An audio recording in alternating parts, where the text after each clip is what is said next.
moi, l'enseignement, c'est une vocation. En fait, c'est la capacité de pouvoir travailler avec des gens qui pensent comme moi. Je me lève le matin, puis j'ai toujours les élèves en tête, tout le temps, tout le temps, tout le temps. Le fait que les parents d'élèves te donnent leur enfant, te le confient, moi je trouve que non seulement c'est un privilège, mais c'est une marque de confiance. Ma passion est là. Elle est encore là, cette passion. Elle est encore là, cette flamme. Le 9 mai, pendant une réunion extraordinaire, le conseil d'administration de l'AEFO a décidé d'aller de l'avant avec un vote de grève.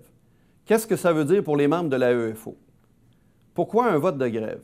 Pourquoi l'AEFO demande-t-elle un vote de grève provincial? C'est pour donner un message collectif, puissant au gouvernement et au Conseil d'association des employeurs, le groupe qui représente les conseils scolaires. Pour l'AEFO, c'est très clair. Les membres de l'AEFO en ont assez des retranchements aux conditions de travail. La charge de travail des enseignantes et des enseignants franco-ontariens est assez lourde comme ça. On a assez donné. Un vote de grève, c'est la voix de milliers de membres qui appuient l'équipe table de négociation de l'AEFO. C'est des milliers de membres qui démontrent au gouvernement et aux employeurs que revendiquer nos droits et défendre nos conventions collectives, c'est notre droit absolu. Voter oui, c'est nécessaire. Les négociations se déroulent depuis plusieurs mois déjà. C'est un processus qui est souvent lent. Et comme vous le savez, l'AEFO a commencé les négociations à la table centrale, avec le gouvernement provincial et le Conseil d'association des employeurs. On est donc loin d'être rendu aux négociations entre l'AEFO et chaque conseil scolaire, ce qu'on appelle les tables locales. C'est pour ça que le vote de grève est si important. Un vote de grève, c'est donner à l'AEFO un mandat fort pour nous aider à maintenir le cap et à négocier aussi fermement que nécessaire. Bien, un vote de grève, ça ne veut pas dire que l'AEFO va aller en grève demain matin. Ça ne veut pas dire que la grève, c'est une chose certaine. C'est un mandat, c'est une mission que les membres vont donner à l'AEFO, négocier les meilleures conditions de travail possibles.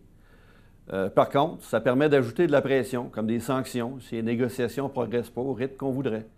Le vote de grève aura lieu du 2 au 4 juin 2015, pendant une période de 72 heures. Comme il s'agit d'un vote électronique, vous recevrez l'information nécessaire par courriel. C'est un message qu'on envoie aux associations de conseillers scolaires et au gouvernement. Nos membres sont derrière nous, puis ils veulent qu'on soit capable de travailler et que vous travaillez avec nous autres pour qu'on puisse en venir à une entente qui satisfasse les deux parties. La convention collective, c'est ce qui garde les intérêts des profs. Pour moi, je pense que l'acquis le plus important, c'est mon autonomie professionnelle. J'ai investi beaucoup de temps à me parfaire, à me dédier dans mon perfectionnement professionnel. On veut arriver à nous dire, ben là, ton temps de préparation, c'est moi qui vais décider ce que tu vas en faire.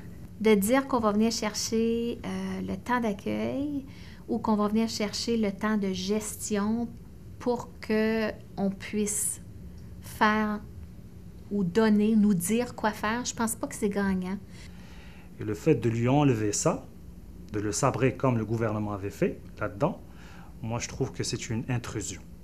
Ça m'inquiète. Ça m'inquiète de dire qu'on viendrait chercher ce temps-là. Et ça, la charge de travail a augmenté. Et ça, je disais que de rechef, l'enseignant, c'est pas quelqu'un qui coupe les coins.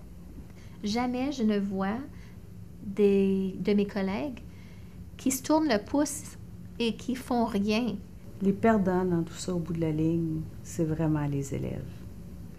Je te dirais plus, c'est la société qui est perdante. Parce que ces enfants-là, c'est les adultes de demain.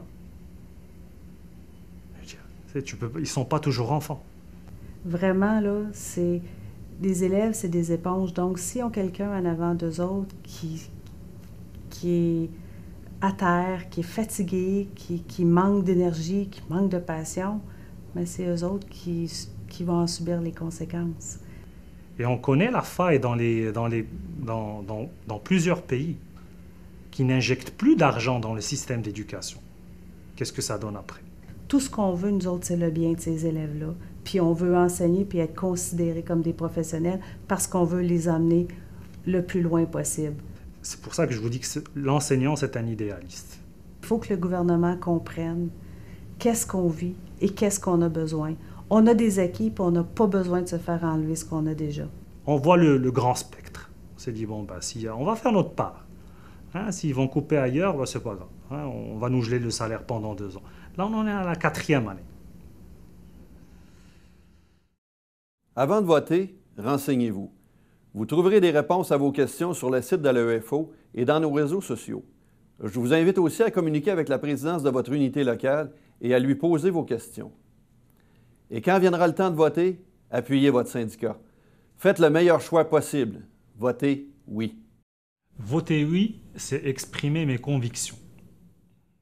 Voter oui, c'est mon avenir. Voter oui, c'est me laisser enseigner. Voter oui, c'est garder mes acquis. Votez oui, c'est nécessaire.